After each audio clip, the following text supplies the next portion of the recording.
Sheriff Joe just scared the SHT out of Libs with first thing he'll do after Trump pardons him. At President Donald Trump's campaign-style rally in Sheriff Joe Arpaio's state of Arizona, he validated rumors that started a couple weeks earlier that he would pardon him. America's toughest sheriff had been in former President Barack Obama's crosshairs, with his crackdown on crime and illegal immigration attitude. Arpaio was found guilty of civil contempt after not ceasing orders to stop his so-called crime suppression sweeps which rounded up people suspected of being in the U.S. illegally. Although a judge ordered Arpaio to stop the traffic patrols that targeted immigrants, the self-styled America's toughest sheriff did not, Oz family reported. Arpaio continued to run those operations for nearly 18 months after that order. Judge Murray Snow found the 85-year-old and 3 of his top aides in civil contempt last May. At the culmination of those charges, he's just learned his fate a few weeks ago and would be serving a sentence for it. Immediately after, conservatives began calling for Trump to pardon Arpaio as the time didn't seem fit for what he had really done, which was reduce the number of illegals in Maricopa County and more importantly the crimes they cause.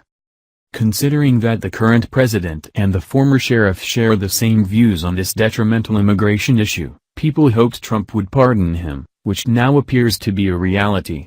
I'll make a prediction. I think he's going to be just fine, Trump said of Arpaio at his Arizona rally this week where people expected that he would pardon him then and there. But I won't do it tonight because I don't want to cause any controversy. Is that okay?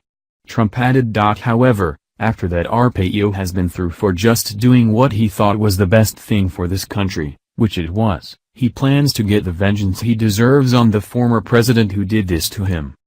The six-term sheriff, who was voted out of office in November 2016, is known for, among other things, cracking down on illegal immigration and using controversial crime suppression sweeps to round up those suspected of being in the U.S. illegally, which is the real reason he was punished under the former liberal leadership.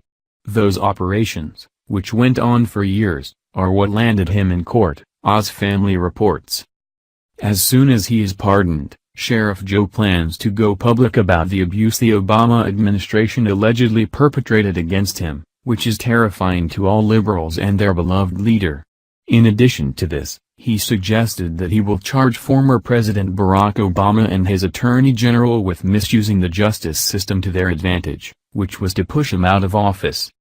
Western journalism reports. This goes back to the former president, former Attorney General, Eric Holder.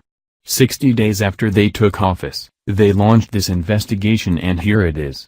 When I was running for office, contempt of court, misdemeanor, and they did it politically, Arpaio told Fox News host Sean Hannity Wednesday night. After this is over, Sean, at the appropriate time, I am going to go public and talk about the abuse of the political and justice system. People have to know the true story. If they can go after me, they can go after anyone in this country, Arpaio said.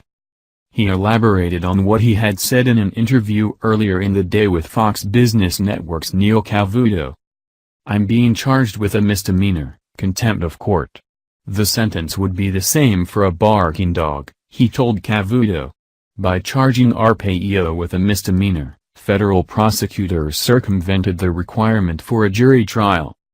This sheriff was found guilty and is being called a traitor by the left for actions he took on behalf of the American people and the sovereignty of our country.